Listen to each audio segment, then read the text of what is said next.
Hello everyone, welcome to week 4 lecture videos. Our today's topic is interest rate risk, the duration model. In the last week, we learned about interest rate risk, the repricing model, and we discussed that one weakness of the repricing model is its reliance on book values. So repricing model was essentially is a book value accounting model. Now, in many countries, financial institutions report their balance sheets using book value accounting. This records the historic values of security purchased, loans made, liabilities sold. For example, in the United States, banks report their investment assets. Investment assets means those expected to be held for more than a year in book value terms. While those assets expected to be used for trading, that means the assets those are held for less than a year, are reported according to their market values.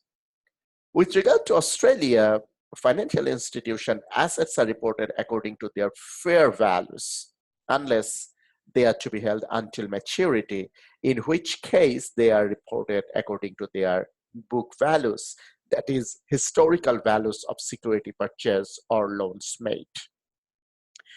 In Australia, however, liabilities are all recorded at historical cost. Now, you understand that in different countries, the assets and liabilities are recorded according to their historical values or book values or market values. And this essentially differs with regard to whether the assets are held for a short-term period or long-term period. However, the repricing model that we discussed last week solely depend on book values. So it essentially does not consider the market values, or it does not consider the impact of interest rate changes on the market value of the assets and liabilities. We learned that market values of assets and liabilities are typically inversely related with interest rate. That means if interest rate goes up, the value of assets and liabilities tend to decline. And if interest rate goes down, assets and liabilities value tend to go up. However, the repricing model does not consider this. It only considers the impact of interest rate changes on net interest income. To address this weakness, in this week, we examine the measurement of interest rate risk and present a market value-based model, which is known as duration model. This model explicitly takes into account the impact of interest rate changes on the market value of assets and liabilities. So as usual, we have a couple of learning objectives. So first of all, we will understand the concept of duration. We will discuss its features, means that its relationship with the maturity yield and coupon interest rate. And we will also see that how this duration can be used to measure sensitivity of the market values of assets and liabilities to interest rate changes, and also how this duration can be used to measure financial institutions' interest rate risk exposure. So first of all, what do we understand by duration? Well, technically speaking, duration is the weighted average time to maturity using the relative present value of cash flows as weights. So to be simple, for example, when we say that an asset has a maturity of 1 year, sometimes this asset may generate cash flows before the 1 year period. Before 1 year period means it may generate cash flows after 3 months, after 6 months, after 9 months or so. So what I'm trying to say is a 1 year maturity asset does not necessarily generate cash flows only at the end of the year. So maturity considers what is the furthest period of time an asset can generate a cash flow.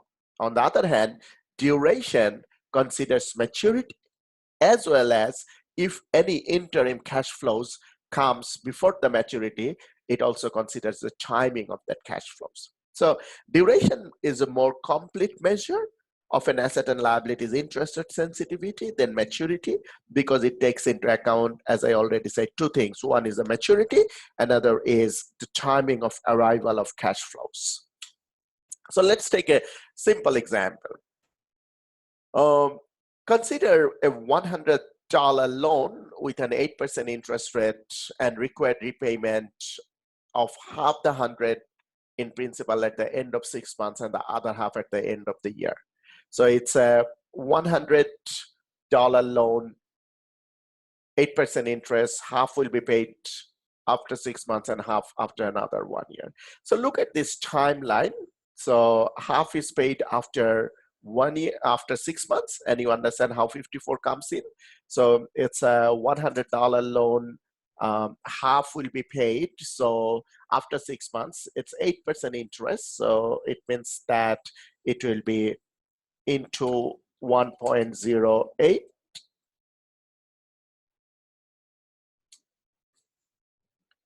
100 into 1.08, you divide it by 2, so it's 54. That's paid after 6 months, and after another 6 months it's paid 52, because now the 50 has already been paid, principal left is 50, and it's multiplied by 1.04 because it's half of the year left, and interest rate also should be considered as a 4% for the 6 months. So 54 is paid after 6 months and 52 is paid after another 6 months. That means after 1 year. So although the maturity of the loan is 1 year, you can see the cash flows are coming after every 6 months. Now to calculate duration, what we essentially will do is we will consider the timing of these each cash flows. So we will first of all find out the present value of each of these cash flows. Present value for the first cash flow is 51.92, and present value of the second cash flow is 48.08. I believe you understand how do we calculate present values. Now to find out duration, we need to find out what is the proportion of this cash flow in relation to the total cash flow. So you understand what's our total cash flow. For example, 51.92 plus 48.08. So present value of our total cash flow is 100. Now what's the proportion of this cash flow in that case? So 51.92 divided by 100. That means the proportion of the first cash flow in relation to the total cash flow is 0.5192. We will multiply it by the timing. What's the timing? Half year. So we multiply it by 0.5. Okay. This, and the proportion of the second cash flow is 0.4808, and its timing is 1 year. So we simply add 0.4808 because that's the proportion. If we multiply it by 1, it remains the same. So the duration is 0.7404. So from this example, you understand that although the maturity of this loan is 1 year, the duration is 0.7404. That means considering maturity and considering the timing of cash flows, we find out this duration. Now, what's the economic meaning of this duration, or what's the purpose of estimating this duration? I will be discussing shortly. Now, let's take another example. Consider a security with an annual cash flow of $10,000 and the time to maturity of 3 years. The current interest rate is 8% per annum. So what's the security's duration? That's the question. And would you expect the duration of the security to be shorter or longer than its maturity, and why? Well, I first answer the second question. Would you expect the duration of the security to be shorter or longer than the maturity? Now, maturity of this security is 3 years. Now, one point I think you understand by this time, as I said, that maturity is the furthest point in time a security can generate cash flow, which is 3 years.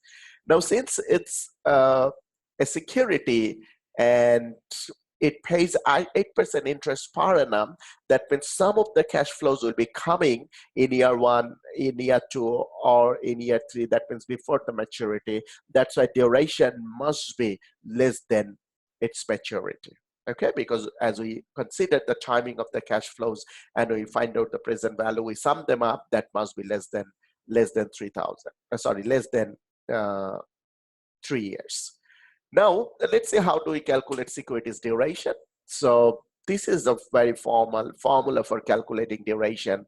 You understand that the denominator is the present value of the cash flows. Why? Because it's cash flow multiplied by the discount factor. I mean, that the discount factor that we use to find out present values. So this is essentially the present value of the cash flows, and this is essentially present value of the cash flows multiplied by T, the timing of the cash flows, right?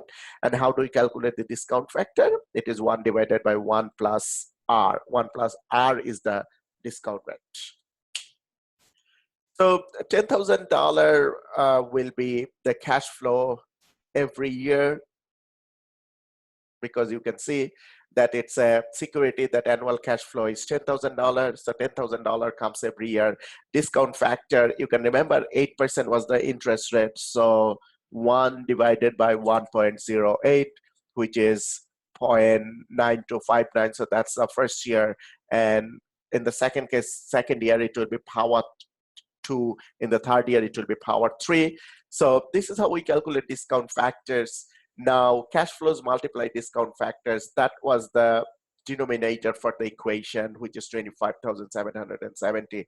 And for the numerator, this cash flow into discount factor, this amount is multiplied by the timing. For example, the first one is multiplied by 1 because that's 1 year, it remains the same. Second one multiplied by 2, third year multiplied by 3, and we sum them up. So that's 50,290 is the numerator. Okay. So denominator is 25,000 and numerator is 50,000, and you can see the duration is 1.95 years. So although maturity was 3 years, the duration is 1.95 years. So as I already indicated, that since interim cash flows are coming, the duration of this security must be less than its maturity. Now, just an extension of that example, if you assume that the security, instead of paying 10,000 annually, if it pays 5,000 semi-annually, then does the duration changes? Okay. Now look, instead of 10,000 every year, we are getting 5,000 semi-annually, right? 5,000 semi-annually. So how do we calculate discount factor now? So since it's semi-annually, now 8% annual interest should be actually 4% semi-annual. So 1 divided by 1.04, which is 0.9615. So that's a discount factor. In the second case, it will be power 2, 3, 4, 5, 6 like this. Okay. Now, you understand that this cash flows multiplied by the discount factor, this is the denominator once again, and we multiply it by time. For example, in the first case, time is 0.5. In the second case, it's 1. In the third case, it's 1.5 like this. And as we sum them up, it's 44,000. And we calculate the duration in the similar fashion, which is 1.69. You can remember in the previous case, our duration was 1.95. Now the duration is 1.69, and you see that duration declines. Okay.